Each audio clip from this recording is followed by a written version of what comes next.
The Chargers at least are going to look recognizable tonight. The Players Union doesn't believe that the Dodgers are ruining baseball, and USC basketball has landed 2 foundational pieces in the recruiting class of 2026. Good morning. I'm James. And this is your daily dose of sports and snark for the greatest sports city in the world, Los Angeles. This is the Faithful Angelenos Morning Report. It is October 23rd, 2025. Still on the road, still hating life, but on the plus side, we added yet another new subscriber to the Angeleno Familia. Thank you. We're going to do our best to keep you informed, and if you like being in the know about LA sports, clickety-clack the like button. Clickety-clack the subscribe button.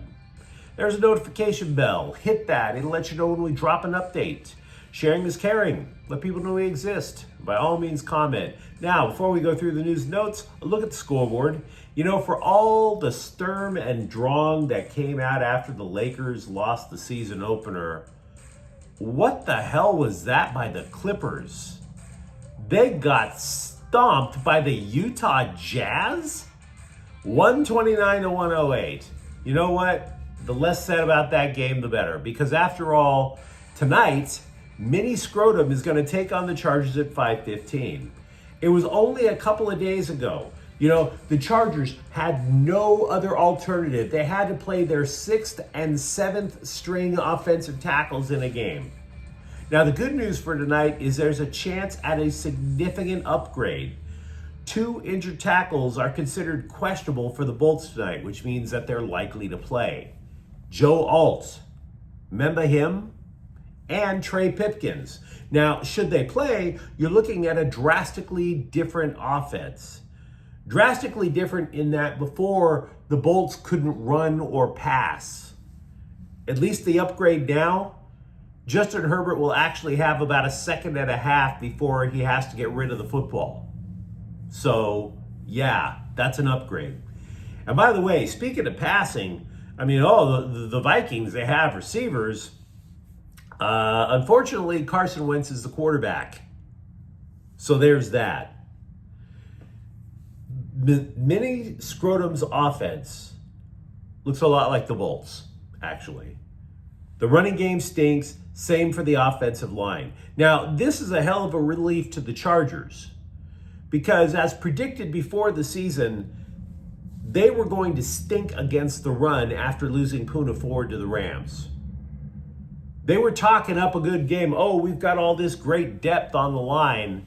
It really has not turned out that way. So, for tonight, it comes down to just a couple of questions. For the Chargers, do Alt and Pipkins play? If so, I take the Chargers. That would be my guess. If they don't, you're left asking, can Minnesota establish the run at all? If they can, yeah, they got the advantage. Or you're left asking a follow-up question, if they can't establish the run, who's the better quarterback? Now, if that's the question that decides the game, the answer is kind of obvious. Wentz has been running for his life. Herbert, as previously mentioned, should at least have a second and a half to try to find Keenan Allen or Ladd McConkey. That and the Vikings, well, they just took a cross-country flight on a short week. Most indicators suggest the Chargers have the advantage in this game. If Alt and Pipkins play, yeah, they're going to look a lot more like you expected the Chargers to look like at the start of the year. And by the way, the Kings are at Dallas tonight at 6. With all that said, what do you say we get to the news? Because I want to start off with a little bit of an optimistic thing. I want to congratulate the LA Times for finally writing something journalistically relevant. Well done. Very happy for all of us. We get to read something outside of the social medias because thanks to all the randos on the social medias, mostly coming, no surprise, from Slime Diego and Scum Francisco. Oh my God, the narrative. The Dodgers are just ruining baseball, and only a salary cap will save the grand old game. Which is complete crap. It's not true. So that meant the Times decided to ask the players union what they thought. And as you might imagine, they're not buying it.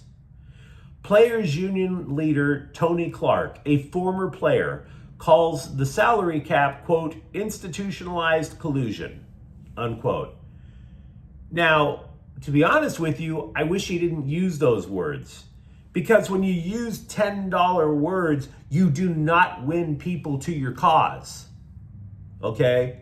To be fair, you don't win people to your cause when you start using the big words.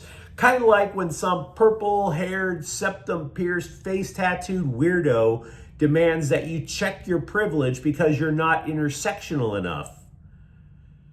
And then you're like, if I knew your gender, I would slap you across the face. If I only knew your gender. Now, for the record, collusion is an illegal cooperation created to cheat others. That's what they're trying to say if a salary cap gets put in. Clark added, though, something a little bit more relatable terms. That the luxury tax on teams such as the Dodgers is already so high that teams like the Pirates can cover their entire payroll before selling a season ticket. Clark was arguing, you get all this money from the Dodgers. You get all this money from the Dodgers, so freaking invest it. Go get better players. Go build a farm system. You have all this free money that the Dodgers are just spilling it out of a helicopter right on your head. And you just pocket it. Then the Times added its own point. The Dodgers are the only team to appear in baseball's Final Four twice in the last 3 years. In other words, all these other teams qualified for the playoffs. The Final Four this year included small market teams. Seattle considers itself small market. Milwaukee considers itself small market. In other words, look at the other sports. Kansas City is always going to the Super Bowl, right? Look at the Tampa Bay Lightning in the NHL. Baseball has playoff diversity. Baseball has playoff parity. The leagues with a salary cap, the NFL, the NBA, the NHL, it's the same teams going to the finals every single year. So I'm sorry to disappoint you, Twitter trolls. Sorry to disappoint you, TikTok. And by the way, that means the union is going to dig in its heels over this. Salary caps do not produce parity. The Dodgers happen to be investing the money.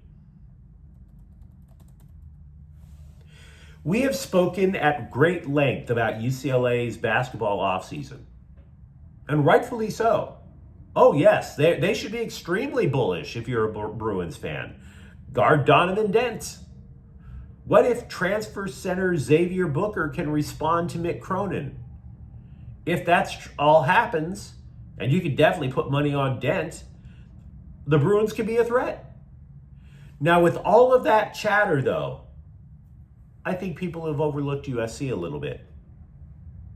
Now, I'm not sitting there saying this is a Final Four, Elite Eight.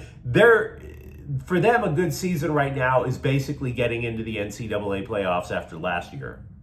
Eric Musselman, though, brought in this time, he brings in 10 players and put together a roster that actually has some variety to it instead of throwing out 5 guys who were all the same height, had all the same skill set, and were relatively easy to defend. Because, by the way, last year's team, that skill set, none of the skills was rebounding. So that was a problem. There is going to be some hype about some of the players. For example, swingman Chad Baker-Bizarra, who led Auburn to the Final Four last year. But that's not the primary reason that I want to bring up the Trojans. I got caught up in a tangent there.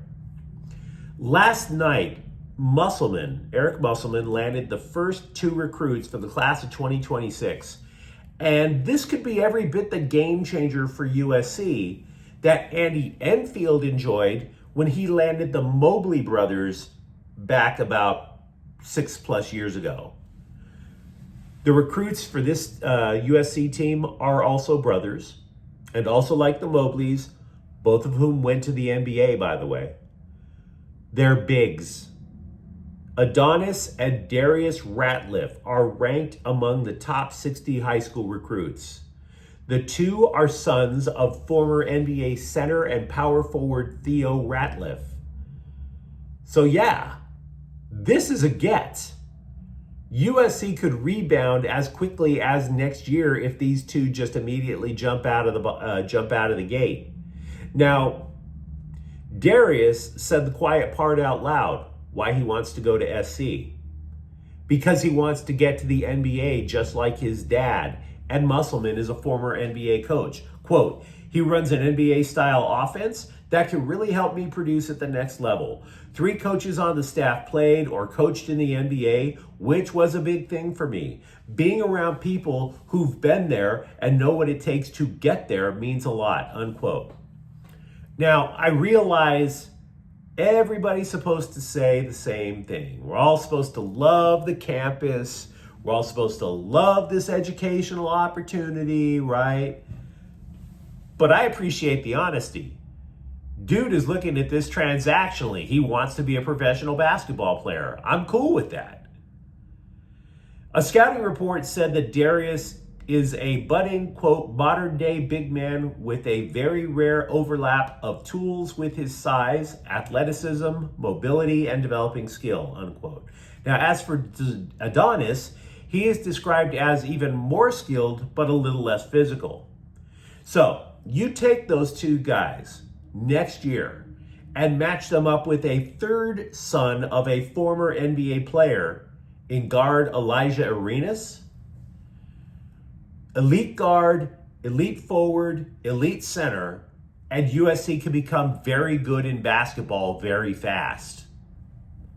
There's still a ways to go, I get it. But those two dudes are gets. The Trojans ought to be pretty happy about that.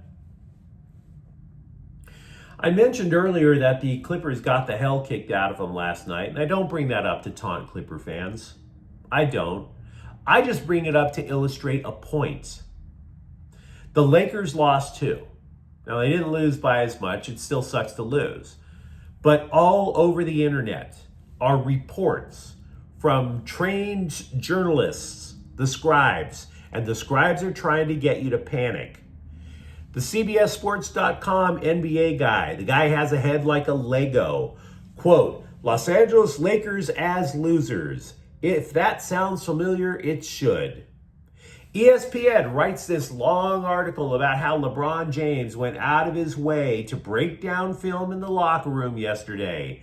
There was LeBron James with his spreadsheets and a laser pointer tut-tutting everybody in the locker room. The Athletic went at it. Inside the NBA, a show that I happen to love, by the way.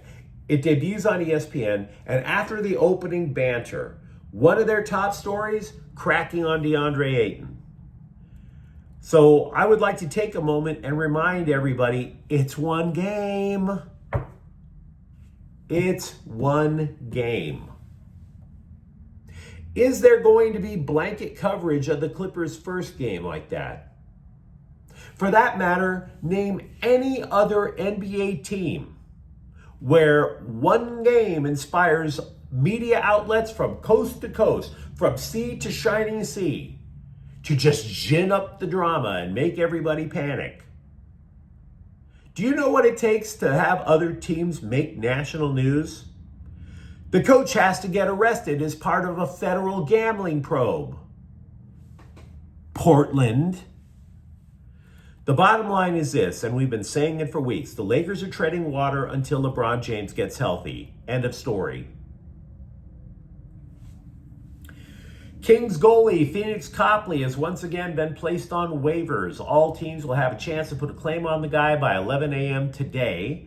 If no other team puts in a claim, the Kings will assign him to the IE. My condolences.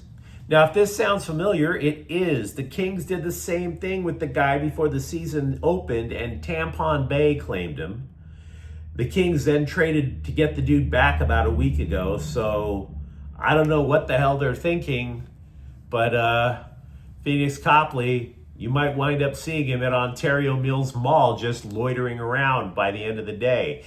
So you let me know what you think in the comments thread. Talk to me about the Chargers' chance at victory tonight.